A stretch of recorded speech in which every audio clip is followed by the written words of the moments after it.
Hello everyone, I'm Brian Miller, and this is the Newsnet Weekly Roundup, the weekly show where I break down the biggest news stories out of the Star Wars universe. Before we get started, be sure to subscribe to our channel and hit that notification bell to be notified anytime there's new content. Without further ado, let's get started. It's that time in the marketing season again. Character posters for the upcoming Ahsoka series have been released, featuring its various heroes and villains.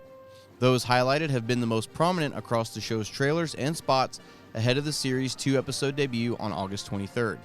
The 6 character posters released on Monday and showcase some of the main characters we've seen so far.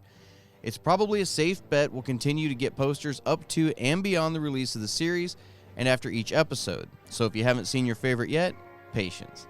Ahsoka is now less than 2 weeks away and the countdown is on. We here at Star Wars Newsnet are in the middle of our own series, looking back at the character's journey through the Clone Wars, Rebels, and more. You can find all of those entries over on our website. Once again, it seems that the Nintendo Switch and mobile game Star Wars Hunters, which was originally scheduled to release in 21, will be delayed to 24. Guided News reports that publisher Take-Two Interactive's latest earnings call has stated that the Zynga-developed Star Wars Hunters will be formally released, quote, later fiscal year 2024, unquote. Take-Two Interactive spoke positively on their partnership with Zynga, indicating that the partnership has been beneficial and will likely continue. First announced during a Nintendo Direct presentation with a short teaser trailer, Star Wars Hunters was originally set to release by the end of 2021, but the title was first delayed to 2022, then delayed to 2023, and now it has been delayed to early 2024. A cinematic trailer and a gameplay trailer were both released in 21, but no former trailers have been released for the game for nearly 2 years.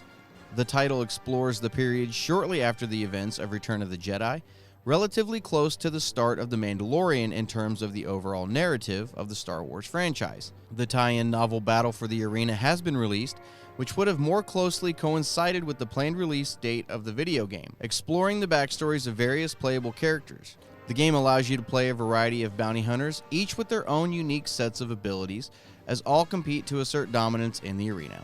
Star Wars Hunters has soft-launched in certain markets and will see a formal, wide release in 2024, barring the possibility of additional delays. On August 9th, Disney held its Q3 earnings call, where they reviewed the state of the company between April and June and announced a few changes going forward, including a $3 a month price hike for the ad-free tier of Disney Plus in the US.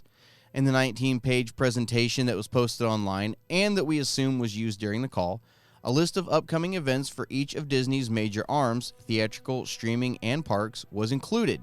And in the quote-unquote key upcoming Disney Plus and Hulu releases list, Skeleton Crew is missing. As you can see, there are only dates for projects that will be released up to September 6th, but the list goes on with more titles that will follow soon after. Eagle-eyed fans might also notice a few interesting points, like Loki Season 2 not having a release date anymore, even though Disney Plus just revealed a trailer saying it will come out on October 6th, 2 days after the Ahsoka series wraps up. However, even concerning that this is not locked up and that it doesn't technically mean Skeleton Crew will be delayed, it's also the first indication Disney has given that the new series might not release this year, something we've expected for a while that might happen, as they wrapped production in January, and the ongoing dual strike might push back other projects further down the line. Disney might be thinking about releasing Skeleton Crew later, as it's clear they don't want to have 2 live-action shows from Star Wars and Marvel running at the same time from now on. It's also clear at this point that the studios want to solve the writer's strike before the actors, so in preparation for the latter possibly going into Halloween or even past it, they might be mulling a possible 2024 release. After all, Skeleton Crew is a completely unknown title, for which they'll need Jude Law to promote. Stay tuned to StarWarsNewsNet.com for when a release date is announced. And finally, we have some new canon for you this week. Comic issues Star Wars number 37 and Return of the Jedi Max Rebo released on Wednesday. Reviews for those entries into the canon timeline can be found on our website. And that does it for your Newsnet Weekly Roundup this week. All of these stories and more can be found in greater detail on our website, StarWarsNewsNet.com.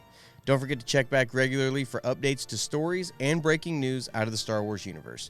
If you like this video, hit that thumbs up button, subscribe to our channel, and be sure to follow us on Facebook, Twitter, and Instagram.